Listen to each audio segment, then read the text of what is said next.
না না, বাঁচাও, কে আছো, বাঁচাও। আজ বাজারের কাছে আসতেই কেমন যেন একটা অদ্ভুত অনুভূতি হচ্ছিল। দূর থেকে সবকিছু স্বাভাবিকই লাগছিল,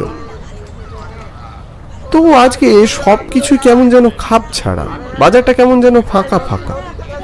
মাছওয়ালা মাছ নিয়ে ডাকাডাকি করছে ঠিকই, কিন্তু কেমন যেন গা ছাড়া ভাব। এই যে দাদা, টাটকা পাবদা আছে, নেবেন নাকি?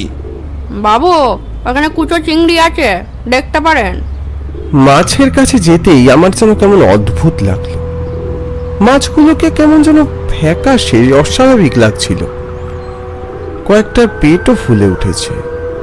এই গ্রামের বাজারে সাধারণত এই নদী থেকে টাটকা মাছগুলোই আসে, কিন্তু আজ যেন সেই প্রাণটাই নেই। মাছ আছে, অথচ মাছগুলো যেন এই সকালেই পৌঁছে উঠেছে। মাছের এমন অবস্থা কেন কাকা? এই সকালেই এরকম মাছের পচে যাওয়া অবস্থা? কি করে বলি বলুন দেখি দাদা বাবু, মাছের চালান নেই, যা আছে তাই তো বেচতে হবে নাকি? সে কি, চালান নেই কেন? প্রশ্নটা শুনে লোকটা কেমন চুপ করে গেল। চলতে চলতে কানে এলো মাছ বিক্রেতারা নিজেদের মধ্যে কি সব বলা বলি করছে। আরে ভাই, এইভাবে আর কতদিন চলবো কত? নদীতে তো মাছই নাই এখন, বাজারটার অবস্থা একেবারে শেষ হয়ে গেছে গা। কথাগুলো শুনে আমি একটু থমকে দাঁড়ালাম। লোকগুলোর গলায় শুধু হতাশা নয়, ভয়েরও ছাপ ছিল। যেন তারা এমন কিছু জানে যেটা বলতে চায় না। খবর শুনছ? কোন খবর?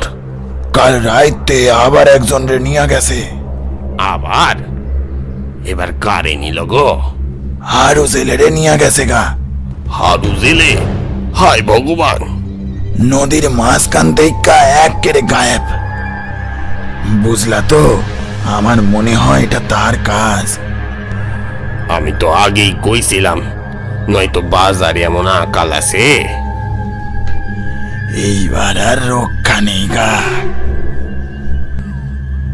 কে, কার কথা বলছেন আপনারা? আপনি আবার এসব জেনে কি করবেন বাবু? বাবু জানতে চাই যখন বলেই দি। তাকে নদীর চরে মাঝে মাঝে দেখা যায়। সে এক পিশাচিনী, তার অনেক খিদে। নামটা শুনে শরীরের ভিতরে কেমন একটা ঠান্ডা স্রোত বয়ে গেল। আশপাশের লোকগুলোর মুখও মুহূর্তের মধ্যেই গম্ভীর হয়ে গেল। যদিও এসব কথায় আমার কোনোদিনই বিশ্বাস ছিল না।